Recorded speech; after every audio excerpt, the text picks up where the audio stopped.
देखिए बच्चों, आज की क्लास में हम लोग क्लास 12th के चैप्टर नंबर 2 का सॉल्यूशन के कुछ वेरी मोस्ट इम्पॉर्टेंट न्यूमेरिकल करेंगे जो प्रीवियस ईयर आपके बोर्ड एग्जाम में पूछे गए हैं। उन क्वेश्चनों को आज हम ट्राई करेंगे और इन क्वेश्चनों को आपको बार बार इनको प्रैक्टिस करना है और ऐसे ही क्वेश्चन आपको इस साल के बोर्ड एग्जाम में भी देखने को मिलेंगे।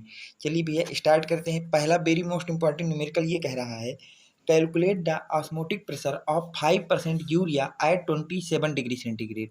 बोला गया है कैलकुलेट द ऑस्मोटिक प्रेशर, आपको ऑस्मोटिक प्रेशर को कैलकुलेट करना है 5% यूरिया सोल्यूशन का। किसका कैलकुलेट करना है भैया? 5% यूरिया सोल्यूशन का, जब टेम्परेचर कितना हो 27 डिग्री सेंटीग्रेड हो। जिन लोगों को न्यूमेरिकल सॉल्विंग में दिक्कत होती है तो वो सबसे पहले क्या करेंगे, न्यूमेरिकल को पढ़ेंगे और उसमें जो कोई चीज़ दिया है उसको लिखेंगे। आपको 5% यूरिया सोल्यूशन दिया है तो मैंने लिखा गिवन में 5% यूरिया सोल्यूशन मीन्स, इसका मतलब क्या है? 5% यूरिया सोल्यूशन का मतलब हो गया 5 gram urea present in 100 ml solution. ये हमारा 5% यूरिया सोल्यूशन का मतलब हो गया। इसका मतलब वेट ऑफ यूरिया 5 ग्राम आ गया। अब मोलिकुलर वेट ऑफ यूरिया हमको याद होना चाहिए, वो होता है 60 ग्राम पर मोल। ठीक बेटा। अब मोल ऑफ यूरिया कैसे निकालेंगे? मोल का फार्मूला होता है जिसके भी मोल निकालना उसका वेट आप ऊपर रखेंगे, तो वेट ऑफ यूरिया वो भी किसमें? ग्राम में। डिवाइड किससे करेंगे? Molecular weight of urea divide करेंगे। अब वैल्यू पुट करेंगे, mole of urea equal to weight of urea 5 gram दिया है तो 5 रख दिया, मोलिकुलर वेट ऑफ यूरिया 60 होता है। इसको सॉल्व करेंगे तो यहाँ से मोल आ जाएंगे यूरिया के 0.08। कितने मोल आ जाएंगे भैया? 0.08 आ जाएंगे। अब सवाल में बोला गया है 100 ml सोल्यूशन कितना है भैया? 100 ml का है, तो क्या मैं यहाँ से लिखूंगा volume of solution equal to 100 ml या 0.1 लीटर? बिल्कुल सही। टेम्परेचर 27 डिग्री सेंटीग्रेड दिया है, लेकिन टेम्परेचर को आपको हमेशा केल्विन में रखना है। टेम्परेचर को आपको हमेशा किस में रखना है भैया? केल्विन में रखना है। और डिग्री सेंटीग्रेड को केल्विन बदलने के लिए आप उसमें 273 ऐड करते हैं। तो जब ऐसा करोगे तो क्या यहाँ से 300 केल्विन आ जाएगा। यहाँ तक दिया है। अब हम क्या जानते हैं? वी नो डेट कि ऑस्मोटिक प्रेशर जो है वो CRT के बराबर होता है। ऑस्मोटिक प्रेशर किसके बराबर होता है बेटा? CRT के बराबर होता है। इसका मतलब ऑस्मोटिक प्रेशर को हम लोग पाई से रिप्रेजेंट करते हैं। ऑस्मोटिक प्रेशर को हम लोग किससे रिप्रेजेंट करते हैं भैया? पाई से रिप्रेजेंट करते हैं। तो pi equal to mole of urea, concentration का फार्मूला सी का क्या होता है? Mole of urea divide by volume of solution into RT होता है। तो pi mole of urea 0.08, R की वैल्यू कितनी होती है? 0.08 होती है। टेम्परेचर 300 और वॉल्यूम ऑफ सोल्यूशन लीटर में रखते हैं तो 0.1 आ गया। जब इसको आप सॉल्व करेंगे तो यहाँ से आ जाएगा pi equal to 0.08 into 24 divide by 0.1, और इसको जब सॉल्व करेंगे तो पूरा सॉल्व करके आपके पास कितना आ जाएगा भैया? 19.2 ATM आ जाएगा। अब इसके बाद आप अगली लाइन में क्या लिखेंगे? Osmotic pressure of 5% urea is 19.2 ATM। ठीक है, उम्मीद करता हूँ इस सवाल में आपको कोई दिक्कत नहीं होगी, ये समझ में आ गया होगा। चलते हैं भैया नेक्स्ट क्वेश्चन की तरफ। देखिए ये भी वेरी मोस्ट इंपॉर्टेंट क्वेश्चनों में से कर लेना, काफ़ी ज़्यादा इंपॉर्टेंट क्वेश्चन है। पढ़ते हैं क्या कह रहा है। ये कह रहा है at 20 degree centigrade the osmotic pressure of 45 gram per litre solution of a substance is 3.2 atmospheric. बोला गया है 20 डिग्री सेंटीग्रेड में कोई सोल्यूशन है जो कैसा भी है? 45 ग्राम पर लीटर। 1 लीटर में 45 ग्राम सोल्यूट उसमें प्रेजेंट है, उसमें सोल्यूट प्रेजेंट है 1 लीटर में। और बोला है कि ऐसे सोल्यूशन का जो ऑस्मोटिक प्रेशर है वो 3.2 ATM है। तो calculate the value of solution constant, आपको सोल्यूशन कांस्टेंट की वैल्यू बताना है। और बोला गया है the molecular weight of the substance is 342। जो आपके पास सब्सटेंस है उसका वेट कितना भैया? 342 है। 342 है, आपको सोल्यूशन कांस्टेंट बताना है। तो मैंने अभी आपको पिछले क्वेश्चन में बताया कि जब भी आपको कोई न्यूमेरिकल करना है तो सबसे पहले आपको जो जो दिया है उसको लिख लेना होगा और फिर जो निकालना है उसका फार्मूला लगा के सारी वैल्यू रख के सॉल्व करेंगे। अब देखिए टेम्परेचर 20 डिग्री सेंटीग्रेड दिया है, मैंने आपको बताया टेम्परेचर को हमेशा केल्विन में रखना है। तो ये क्या है? 293 केल्विन हो जाएगा। Osmotic pressure of solution, osmotic pressure को पाई से रिप्रेजेंट करते हैं जो कि सवाल में दिया 3.2 ATM, तो 3.2 ATM हो गया। वेट ऑफ सोल्यूट 45 ग्राम है। मोलिकुलर वेट ऑफ सोल्यूट 342 ग्राम पर मोल है। तो क्या यहाँ से मोल ऑफ सोल्यूट आप निकाल सकते हैं? तो यहाँ से जब आप मोल ऑफ सोल्यूट निकालेंगे तो उसका फार्मूला क्या लगेगा बेटा? वेट ऑफ सोल्यूट वो भी ग्राम में divide by molecular weight of solute. Value put करेंगे, वेट ऑफ सोल्यूट की जगह 45, मोलिकुलर वेट की जगह 342। सॉल्व करोगे तो इसकी वैल्यू आएगी 0.13। सोल्यूशन कांस्टेंट हम आर को बोलते हैं। सोल्यूशन कांस्टेंट किसको बोलते हैं भैया? आर को बोलते हैं, जो कि निकालना है उसको क्वेश्चन मार्क कर दिया। वी नो डेट, हम क्या जानते हैं कि ऑस्मोटिक प्रेशर जो होता है वो CRT के बराबर होता है। किसके बराबर होता है भैया? CRT के बराबर होता है। जो ऑस्मोटिक प्रेशर आपका होता है वो CRT के बराबर होता है। ऑस्मोटिक प्रेशर जो है वो आपके CRT के बराबर होता है। तो देखिए pi equal to, osmotic pressure को पाई से रिप्रेजेंट करते हैं, सी की जगह mole of solute divide by volume of solution, RT आ जाएगा। अब देखिए प्रेशर जो है 3.2 दिया है, मोल ऑफ सोल्यूट आपने 0.13 निकाला है, वैल्यूम ऑफ सोल्यूशन पर लीटर बोला है तो पर लीटर का मतलब 1 लीटर हो गया। आर की जगह आर की वैल्यू रख देंगे, आर निकालना है सॉरी, और आपको निकालना है, और टेम्परेचर दे रहे 293 रख देंगे जो कि सवाल में दिया है। अब आर की वैल्यू यहाँ से सॉल्व करोगे तो इसको सॉल्व करके कितना आ जाएगा? 0.084 ATM लीटर पर मोल पर केल्विन। तो इसका मतलब सवाल में आपसे क्या पूछा था भैया? सवाल में पूछा था calculate the value of solution constant. तो आप क्या लिखेंगे? Value of solution constant is 0.084 ATM litre पर मोल पर केल्विन।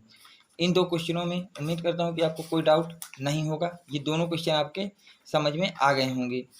ठीक है, चलते हैं भैया नेक्स्ट क्वेश्चन की तरफ। नेक्स्ट क्वेश्चन आपका क्या कह रहा है? देखिए अगला क्वेश्चन ये 2017 में 2 नंबर का आया था, काफ़ी ज़्यादा इंपॉर्टेंट क्वेश्चन ये भी है। बोल रहा है calculate osmotic pressure of 3% urea solution at 30 degree centigrade. अब आपको ऑस्मोटिक प्रेशर बताना है किसका भैया? 3% यूरिया सोल्यूशन का। आपको ऑस्मोटिक प्रेशर बताना है किसका बेटा? 3% यूरिया सोल्यूशन का एट 30 डिग्री सेंटीग्रेड। तो मैंने आपको बताया सबसे पहले आपको वो लिखना है जो आपको सवाल में दिया गया। सवाल में दिया गया 3% यूरिया सोल्यूशन, तो इसका मतलब क्या है भैया? 3% urea solution means 3 gram urea present in 100 ml solution. इसका मतलब 3 ग्राम जो यूरिया है वो प्रेजेंट है कहाँ पे भैया? 100 ml सोल्यूशन में प्रेजेंट है। वेट ऑफ यूरिया, यहाँ से हमने 3 ग्राम लिख दिया, तो मोल ऑफ यूरिया का फार्मूला लगा दोगे, wait of urea divide by molecular weight of urea. तो वेट ऑफ यूरिया की जगह आप 3 रखेंगे, मोलिकुलर वेट ऑफ यूरिया की जगह आप 60 रखेंगे, और इसको जब सॉल्व करेंगे तो यहाँ से आपके पास mole of urea equal to 0.05 और वैल्यूम ऑफ सोल्यूशन 100 ml है, तो ml को लीटर में बदलेंगे तो 0.1 लीटर आ जाएगा। टेम्परेचर जो है सवाल में 30 डिग्री सेंटीग्रेड दिया है, लेकिन हमको केल्विन में चाहिए, तो इसमें कितना 273 आप ऐड कर देंगे, तो यहाँ से टेम्परेचर आपके पास 303 आ जाएगा, 303 केल्विन आ जाएगा। अब हम क्या जानते हैं भैया? वी नो डेट, हम क्या जानते हैं कि osmotic pressure, we know that osmotic pressure किसके बराबर होता है भैया? CRT के बराबर होता है। ऑस्मोटिक प्रेशर किसके बराबर है? CRT के बराबर। पाई, ऑस्मोटिक प्रेशर को पाई से रिप्रेजेंट करते हो तो पाई हो गया। सी की जगह mole of urea divide by volume of solution, R की जगह आर, टी की जगह टी। अब वैल्यू रखेंगे, पाई इक्वल टू मोल कितने निकले? 0.05, वैल्यूम कितना था? 0.1, आर की वैल्यू कितनी होती है भैया? 0.08, और टेम्परेचर 303 आ गया। अब इसको जब सॉल्व करेंगे हम लोग, इसको क्या करेंगे भैया? सॉरी एक मिनट, इसको जब हम लोग सॉल्व करेंगे तो जब हम सॉल्व करेंगे तो कैसे करेंगे? देखिए अब यहाँ इसको pi equal to 0.05 divide by 0.1, और यहाँ जाएगा 24.24। तो अब इसको और आगे जब आप सॉल्व करेंगे तो यहाँ से आ जाएगा 0.05 इंटू 24.24 डिवाइड बाई 0.1। तो pi equal to overall solve करके आपके पास कितना आ जाएगा भैया? 12.12 ATM आ जाएगा। अच्छा सवाल में आपसे क्या पूछा था भैया? एक मिनट, हाँ सवाल में आपसे पूछा है कि 3% यूरिया सोल्यूशन जो होगा, 3% यूरिया सोल्यूशन होगा, उसका ऑस्मोटिक प्रेशर बताइए। तो आप क्या लिखेंगे? Osmotic pressure of 3% urea solution is 12.12 ATM। उम्मीद करता हूँ ये भी क्वेश्चन आपके समझ में आ गया होगा। चलते हैं नेक्स्ट क्वेश्चन की तरफ भैया। ये 3 वाला हो गया। अब चलते हैं लास्ट क्वेश्चन आज की क्लास का, ये भी वेरी मोस्ट इंपॉर्टेंट क्वेश्चनों में से एक है। इसको देखिए क्या कह रहा है? कह रहा है at 20 degree centigrade on dissolving 100 gram of a non volatile non electrolyte substances in 100 gram of water, vapour pressure decreases from 17.535 mm to 17.235 mm। Calculate the molecular weight of the solution. तो solution का आपको molecular weight बताना है। तो आपको क्या बताया था, किसी भी सवाल को सॉल्व करने से पहले आपको क्या लिखना है? जो गिवन होगा। तो गिवन क्या है? Weight of non volatile substance 10 gram. अगला क्या दिया है भैया? Mole of non volatile substance निकालेंगे। अब क्या निकालेंगे भैया? Mole of non volatile substance निकालेंगे। वो कैसे निकलेगा? Weight of non volatile substance divide by molecular weight of non volatile substance. यहाँ तक ऐसा होगा।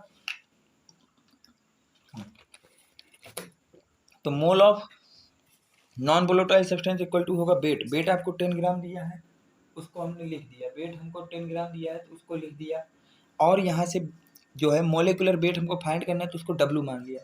उसको क्या मान लिया भैया? उसको W मान लिया। अब जब आगे इसको सॉल्व करेंगे तो वेट ऑफ वाटर सवाल में दिया 100 ग्राम, तो इसको तो अब यहाँ से आप लोग 100 ग्राम लिख लिया। अब यहाँ से मोल ऑफ वाटर निकालेंगे तो weight of water divide by molecular weight of water हो जाएगा।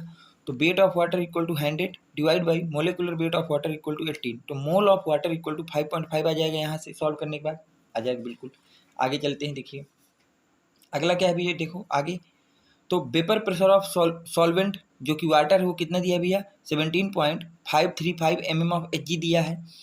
वेपर प्रेशर ऑफ सोल्यूशन जिसको PS से रिप्रेजेंट करते हैं वो कितना दिया है? 17.235 mm ऑफ Hg दिया है। वी नो डेट, हम क्या जानते हैं? रिलेटिव लोअरिंग वेपर प्रेशर किसके बराबर होता है? P0 minus PS divide by PS, और जो P0 minus PS divide by P0 होता है वो किसके बराबर होता है? Mole of non volatile divide by mole of solution के बराबर होता है। अब इसी फार्मूले को कैलकुलेशन इजी करने के लिए हम लोग P0 minus PS divide by PS equal to mole of non volatile divide by mole of solvent कर देते हैं। क्या कर देते हैं बेटा? सॉल्वेंट कर देते हैं। अब यहाँ पे सारी वैल्यू रखेंगे। P0 की वैल्यू कितनी भैया?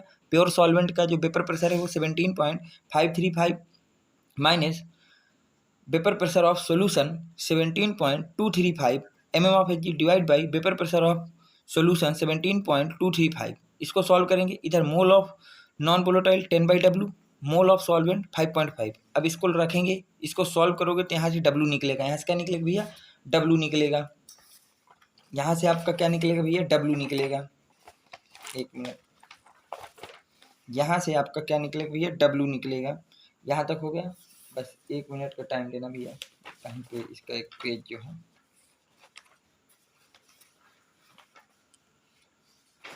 हाँ ठीक है, मैंने इसकी कैलकुलेशन नहीं की है तो आप इसकी कैलकुलेशन कर लेंगे।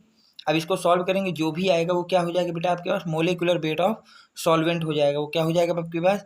Molecular weight of solvent, sorry कह रहा हूँ, सोल्यूशन हो जाए, वो सॉरी सोल्यूट का मोलिकुलर वेट पूछा है, तो इसको जब आप सॉल्व करेंगे तो आपका वो हो जाएगा। तो अगर ये सारे न्यूमेरिकल आपको पसंद आए हैं, समझ में आए हैं, तो वीडियो को प्लीज़ लाइक करें, चैनल को सब्सक्राइब करें और अपने फ्रेंड सर्कल में ज़्यादा से ज़्यादा शेयर करें। अगर इसके बाद भी किसी पॉइंट पे आपको समझने में या कोई चीज़ ऐसी है जो समझ में नहीं आ रही तो आप कमेंट बॉक्स में अपनी प्रॉब्लम को लिखेंगे, जिसको मैं नेक्स्ट वीडियो में पूरी तरह से सॉल्व करने की कोशिश करूँगा। Thanks for watching, next video coming soon.